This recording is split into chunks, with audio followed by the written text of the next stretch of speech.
शारदीय नवरात्रि का पावन पर्व पूरे देश में भक्ति और उत्साह के साथ मनाया जा रहा है।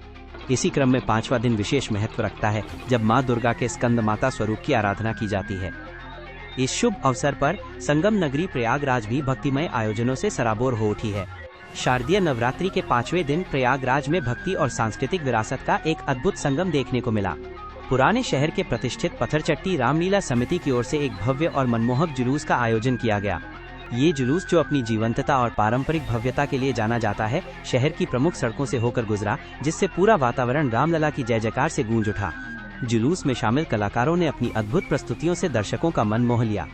भगवान राम, माता सीता, लक्ष्मण, हनुमान जी और अन्य पौराणिक पात्रों पर आधारित जीवंत झांकियां निकाली गईं, जिनमें कलाकारों ने न केवल अपने पात्रों को साकार किया, बल्कि पारंपरिक नृत्य, लोक संगीत और भक्तिमय भजनों की प्रस्तुतियों से भी लोगों को मंत्रमुग्ध कर दिया। उनकी वेशभूषा, श्रृंगार और अभिनय ने ऐसा समा बांधा कि हर कोई भक्ति और श्रद्धा के रंग में रंग गया। इस आध्यात्मिक और सांस्कृतिक उत्सव में भारी संख्या में स्थानीय लोग और श्रद्धालु शामिल हुए। सड़कों के किनारे जनसैलाब उमड़ पड़ा था, जहां हर आयु वर्ग के लोग इस भव्य रामलीला जुलूस को देखने और उसका आनंद लेने के लिए घंटों पहले से ही जमा हो गए थे। बच्चों से लेकर बुजुर्गों तक सभी अपनी आंखों में कौतूहल और हृदय में श्रद्धा लिए हुए थे। ये आयोजन न केवल मनोरंजन का साधन था, बल्कि इसने लोगों को अपनी समृद्ध सांस्कृतिक और धार्मिक परंपराओं से जुड़ने का एक महत्वपूर्ण अवसर भी प्रदान किया। शारदीय नवरात्रि के दौरान प्रयागराज की एक और अनूठी और सदियों पुरानी परंपरा भोर की श्रृंगार चौकी, जो पुराने शहर के चौक इलाके में निभाई जाती है।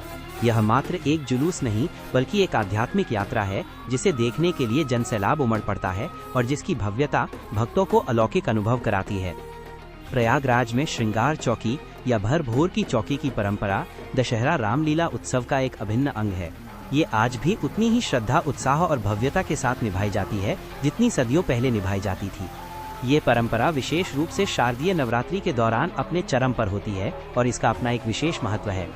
ये एक ऐसी सदियों पुरानी रस्म है, जिसमें हर साल बड़ी संख्या में श्रद्धालु और पर्यटक शामिल होने के लिए दूर दूर से आते हैं। ये भव्य आयोजन मुख्य रूप से शारदीय नवरात्रि की तृतीया तिथि से शुरू होकर विजयादशमी के ठीक एक दिन पहले नवमी तक चलता है।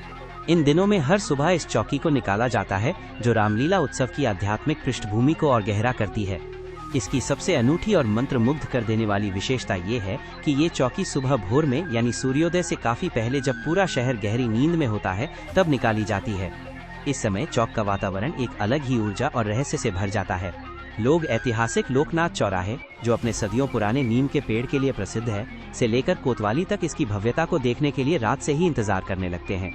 अंधेरी गलियों में चौकी की रोशनी, आरती की गूंज और भक्तों के जय घोष का दृश्य अद्भुत होता है। श्रृंगार चौकी में भगवान राम, माता सीता और लक्ष्मण की सुंदर झांकियां होती हैं। इन देव विग्रहों का अत्यंत आकर्षक श्रृंगार किया जाता है। सोने चांदी के आभूषण, रत्न जड़ित वेशभूषा, ताजे और सुगंधित फूलों की मालाएं और दिव्य मुकुट भगवान के स्वरूप को अलौकिक बना देते हैं। प्रत्येक झांकी एक कलाकृति होती है, जिसे अत्यंत सावधानी और भक्ति के साथ सजाया जाता है। ये चौकी केवल एक स्थान से नहीं निकलती, बल्कि गुड़ मंडी, रानी मंडी जैसे प्रयागराज के पुराने शहर के विभिन्न इलाकों से कई श्रृंगार चौकियां निकलती हैं। इन सभी चौकियों का कोतवाली चौराहे पर एक अद्भुत संगम होता है। यह मिलन का दृश्य अत्यंत भव्य और देखने लायक होता है, जहां विभिन्न अखाड़ों और मोहल्लों की चौकियां एक दूसरे का अभिनंदन करती हैं, मानो दिव्य सत्ता के विभिन्न रूप एक साथ प्रकट हुए हों। इस परंपरा में रचनात्मकता का भी समावेश देखने को मिलता है। तितली की स्वरूप तितली की चौकी निकाली गई थी, जिसने अपनी अनूठी परिकल्पना और सुंदरता से लोगों को मंत्रमुग्ध कर दिया था। ऐसे नवाचार इस परंपरा को जीवंत और समकालीन बनाए रखते हैं। कोतवाली के सामने चौकियों के मिलन का दृश्य आकर्षण का केंद्र बनता है। इस अविस्मरणीय क्षण को कैद करने के लिए लोग अपने कैमरों और मोबाइलों से तस्वीरें और वीडियो लेने की होड़ में रहते हैं, जो परंपरा और आधुनिक तकनीक के एक अनोखे संगम को दर्शाता है। ये भोर में निकाली जाने वाली एक अलौकिक और भव्य चौकी होती है, जिसमें भगवान राम, लक्ष्मण और माता सीता की मूर्तियों को अद्भुत श्रृंगार, सजावट, पवित्र आभूषण, मनमोहक फूल आदि के साथ प्रतिष्ठित किया जाता है। ये प्रयागराज की सांस्कृतिक और धार्मिक चेतना का प्रतीक है, जो हर साल हजारों भक्तों को अपनी ओर आकर्षित करती है और उन्हें एक अविस्मरणीय आध्यात्मिक अनुभव प्रदान करती है।